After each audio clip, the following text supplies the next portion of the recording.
Well, they are the new kids on the block in Kansas City's Waldo neighborhood. District Poorhouse and Kitchen says it offers upscale taste at a neighborhood price. And Johnny Magno is the executive chef. Well, howdy, neighbor. Hi, how are you? Welcome to the city. So, what are you making today? That's what I want to know. I'm making a stuffed pork ribeye. A stuffed pork ribeye. I love that. Okay, now where do we start? What's the very first thing we need to do?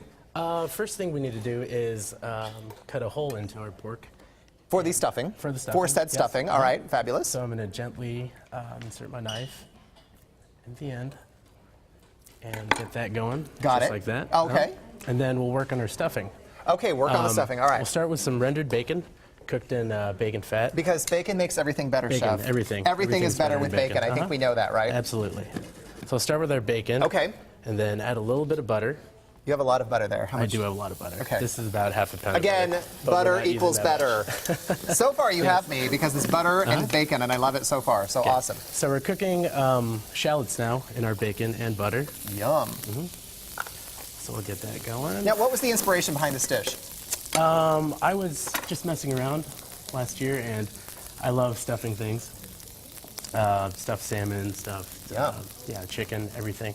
So I found this cut of meat and just figured, why not try it out? Be And it's got creative. kind of a comfort food element to it too that I like a lot Yeah, too. absolutely. Okay, now what? Now we're adding apples. Yum. Get that going. Yum. Oh.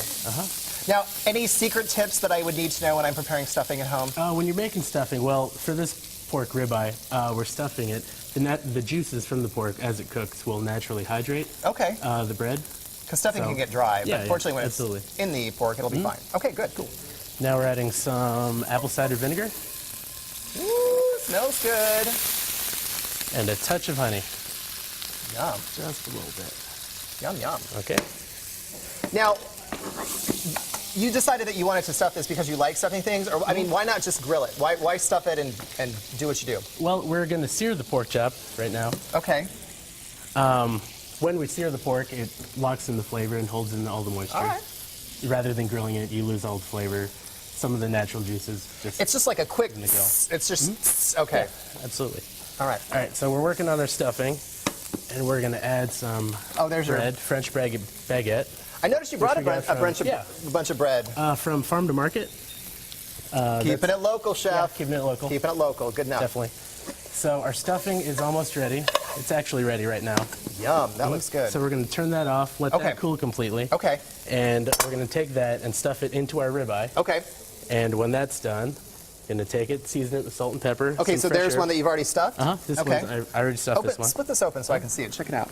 Oh, here, point it towards the camera so we can see it. Oh, I see. Okay, I got you. Yeah. All right.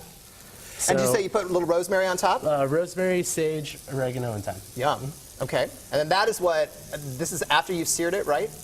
Or is this you're doing it now? This is before. Oh, before. My bad. I got trying to keep up with you, chef. That's all right. Okay, now it goes in. And now we sear. The quick sear. All right. The quick sear. Oh, listen to that sound. Oh, yeah. I love it. If it's not making this sound, then you're doing it wrong. Now you cook this cook it in the pan, and then I saw you throw something in the oven. What comes next? Well, we do a hard sear on one side, and then we flip it over. This sear will take maybe 2.5, 3 minutes, and then we flip it over, and then we throw it in a hot oven, 400 degrees for about 9 minutes. Okay. And then you're done. And then you're done. Now, what is this? I noticed that you brought some infused alcohol. What is this? What? This is the actual finished product, but what goes next? Well, after we take our pork out of the oven, yes, I'm going to put this in the oven. I'm going to take my pan that I preheated. There you go, chef. I will take my pork out and then add my infused bourbon to finish our sauce here. Ooh. Let's get this. Now, is this this alcohol based? You said you use a lot of alcohol infused? Yes, we do. We have over 36 infusions at our restaurant.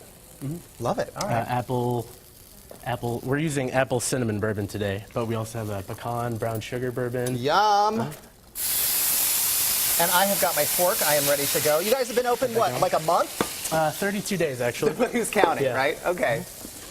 So I get that going, add some butter. Of course, butter. Finish with some butter, some pork stock. Oh, yes, please.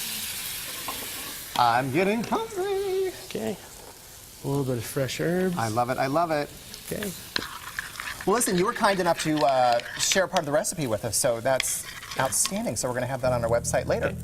Thank you, Chef. Oh, I'm so going to dig in during the commercial break. This is all mine. I'm not sharing it with the crew. Cheers. Thanks, brother. That's awesome. I can't wait to try it. It looks phenomenal. All right.